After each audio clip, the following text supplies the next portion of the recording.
Advocate Baladev, രാഹുലിൻ്റെ പരാമർശത്തെ, പ്രസ്താവനയെ താങ്കൾ എങ്ങനെയാണ് നോക്കിക്കാണുന്നത്? ഇന്ത്യയിലെ ജനാധിപത്യ മതേതര പ്രസ്ഥാനങ്ങൾക്കെല്ലാം ദേശീയ തലത്തിൽ ഒരേ ഒരു കാഴ്ചപ്പാടുള്ളത്. പ്രാദേശികമായി ചില വിഭിന്ന അഭിപ്രായങ്ങളൊക്കെ ഉണ്ടാകാം. അതുപോലെ തന്നെ കോൺഗ്രസിന്റെ തത്വശാസ്ത്രപരമായിട്ടൊന്നും ഞങ്ങൾ അതിനോട് യോജിക്കുന്നുണ്ടായില്ല. ഇവിടെ പ്രധാനമായിട്ട് രാഹുൽ ഗാന്ധിയുടെ ഒരു പ്രസംഗവുമായി ബന്ധപ്പെട്ടാണ് ഇന്നിവിടെ ചർച്ച നടക്കുന്നത്. ഇന്ന് പല വാർത്തകളിലും മാധ്യമങ്ങളിലൊക്കെ കാണിച്ചു. അദ്ദേഹം വിദേശത്ത് പോയ കാര്യമൊക്കെ ഇവിടെ പറഞ്ഞു. അദ്ദേഹം വിദേശത്ത് പോയി പറഞ്ഞ ഒരു കാര്യം വളരെ കറക്റ്റാണ്. ഭാരതത്തിൽ ജനാധിപത്യം അട്ടിമറിക്കപ്പെടുന്നു. അദ്ദേഹം പറഞ്ഞതിനകത്ത് തെറ്റൊന്നുമില്ല. ജനാധിപത്യ വ്യവസ്ഥയും ഫെഡറൽ സംവിധാനവും മതേതര സംവിധാനങ്ങളിലൂടെ അട്ടിമറിക്കപ്പെടുകയാണ്. പിന്നെ അദ്ദേഹം പറഞ്ഞ ഒരു കാര്യം, ഞാൻ പല ഡിക്ഷണറികളിലും ആ വാക്കുകൾ ഭരണഘടന കാര്യങ്ങളൊക്കെ നോക്കി.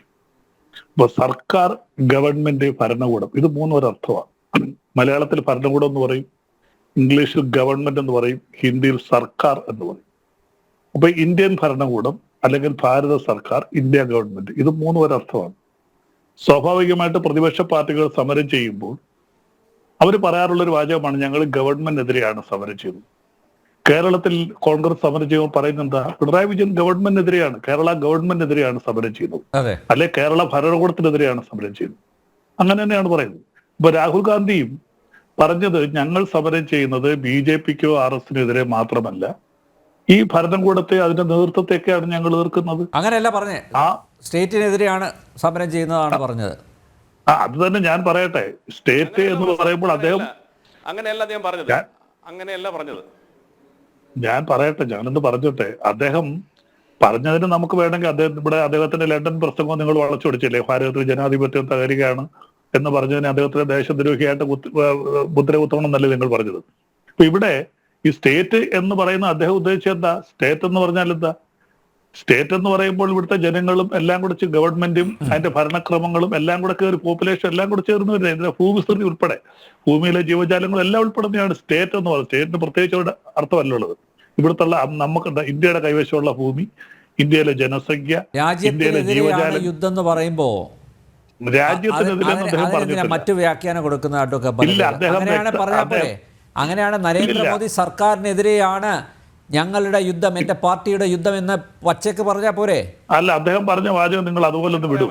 അതായത് ഞാൻ കാണിച്ചു തരാമല്ലോ. We are now fighting the BJP, the RSS and the Indian state. എന്താ മനസ്സിലാക്കേണ്ടത്? അല്ല, അദ്ദേഹം ഇന്ത്യൻ സ്റ്റേറ്റ് എന്ന് ഉദ്ദേശിക്കുന്നത് തീർച്ചയായിട്ടും ഇന്ത്യ ഗവൺമെന്റ് തന്നെയാണ്. സ്റ്റേറ്റിന് അങ്ങനെ ഒരു അർത്ഥം പറയാം. അത് അതൊക്കെ പലതരം വസന്ത് തെങ്ങുംപള്ളിക്കും കോൺഗ്രസ്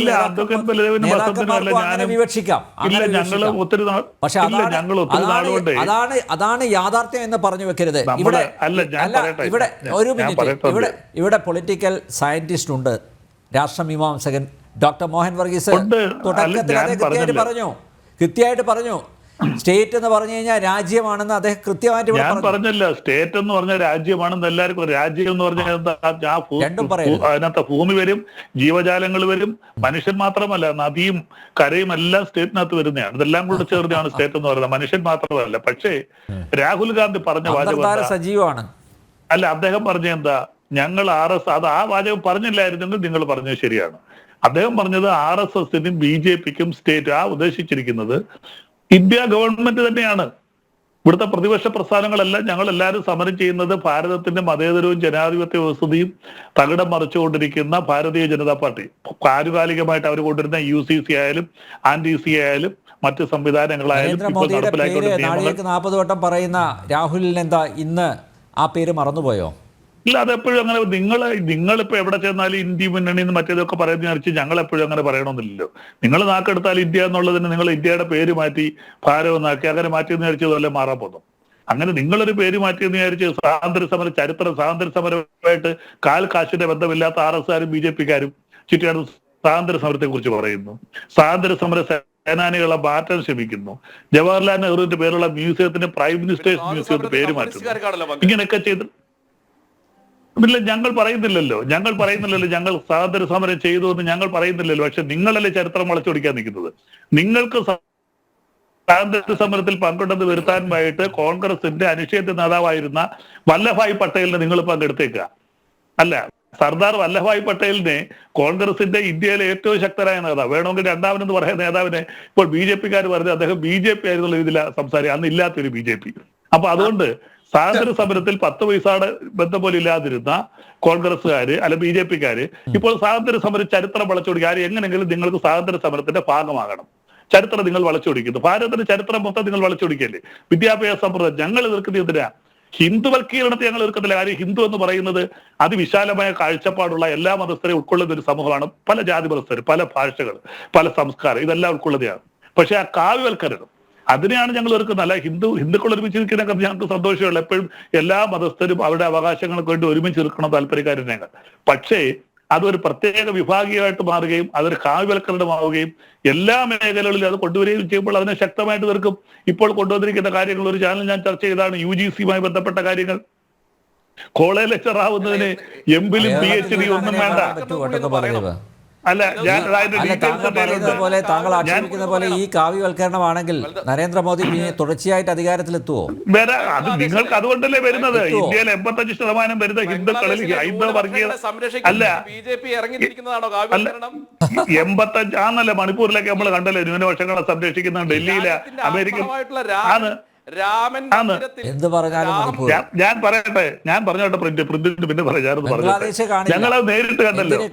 ബംഗ്ലാദേശ് നമ്മള് മറ്റു രാജ്യങ്ങളിൽ എവിടെല്ലാം നമ്മുടെ രാജ്യത്ത് ആദ്യം നമ്മള് ഞാൻ പറയട്ടെ നമ്പ്യാരിങ്ങനെ കയറി വളർച്ച ഞാൻ പിന്നെ പറയുന്നത് എങ്ങനെയാ. അപ്പൊ ആദ്യം നമ്മൾ നമ്മുടെ രാജ്യത്തെ കാര്യങ്ങൾ ന്യൂനപക്ഷങ്ങളെ സംരക്ഷിക്കുന്ന മണിപ്പൂരിൽ കണ്ടു. ഡൽഹിയിൽ ട്രംപ് പോയിട്ട് തൊട്ട് പറയാം ഡൽഹിയിലെ വടക്ക് കിഴക്കൻ ഡൽഹിയിലെ മുസ്ലിങ്ങൾ താമസിക്കുന്ന കൊച്ചു കൊച്ചു പെട്ടിക്കടകൾ ഉൾപ്പെടെ അടിച്ചു തകർത്തതും ഇന്ത്യയിൽ ആദ്യമായിട്ട് ഡൽഹിയിലെ ഹൈക്കോടതി വെച്ച് രാത്രി 12 മണിക്ക് കൂടി ഒരു ചരിത്രമുണ്ട്. അല്ല BJP-യുടെ MP-യുടെ 2 MLA-മാർക്കും എതിരെ നിങ്ങൾ മതന്യൂനപക്ഷങ്ങളുടെ കാര്യം ഇടയ്ക്ക് ഇരുന്നത് ബഹുമാനപ്പെട്ട പ്രിന്റ് പറഞ്ഞോട്ട് ഞാൻ പറഞ്ഞെന്നുള്ളേ ഉള്ളൂ. അപ്പൊ അതുകൊണ്ട് ഞാനെന്ന് പറഞ്ഞോട്ടെ. അപ്പം തീർച്ചയായിട്ടും ദേശീയ തലത്തിൽ ഇടതുപക്ഷ പ്രസ്ഥാനങ്ങളും കോൺഗ്രസ് ഉൾപ്പെടെയുള്ള പ്രസ്ഥാനങ്ങൾക്ക് ദേശീയ തലത്തിൽ അത് പ്രാദേശികമായിട്ട് നിങ്ങൾ ഒരു പക്ഷേ പറയായിരിക്കും ഞങ്ങൾ കേരളത്തിൽ ഞങ്ങൾ എതിർത്ത് നിൽക്കുന്നു. പശ്ചിമബംഗാൾ തൃണമൂലും കോൺഗ്രസും വലിയ ശത്രുക്കളാണ്. BJP-ക്കില്ലേ? BJP-യുടെ കൂടെ നിങ്ങൾക്ക് ദേശീയ തലത്തിൽ നിൽക്കുന്ന എല്ലാ പാർട്ടികളും സംസ്ഥാനത്തിലുണ്ടോ? പഞ്ചാബിലുണ്ടോ? പല സംസ്ഥാനങ്ങളിലും BJP-യോട് ഉടയ്ക്കുന്ന ഘടകകക്ഷികൾ മറ്റു പലരുടെയും കൂടെ മുന്നണി ഉണ്ടാക്കിയിട്ടുണ്ട്. ദേശീയ കാഴ്ചപ്പാട് വേറെ എന്താണ്? ദേശീയ കാഴ്ചപ്പാട് വരുമ്പോൾ അവർ പലയിടത്തും അവരായിട്ട് ഒരുമിച്ച് നിൽക്കുന്നു. അത് പോട്ടെ. അപ്പൊ അതുകൊണ്ട് ദേശീയ തലത്തിൽ രാഹുൽ ഗാന്ധി ഉദ്ദേശിച്ചത് ആ പറഞ്ഞ വാചകം BJP-ക്കും RSS-നും സ്റ്റേറ്റുമെന്ന് അദ്ദേഹം ഉദ്ദേശിച്ചത് ഈ നരേന്ദ്രമോദി ഗവൺമെന്റും അവർ നടപ്പിലാക്കുന്ന ഭരണപരിഷ്കാരങ്ങൾ തെറ്റായ ഭരണപരിഷ്കാരങ്ങളുമാണെന്ന് സാമാന്യ വിദ്യാഭ്യാസമുള്ള എല്ലാവർക്കും അത് മനസ്സിലാവും.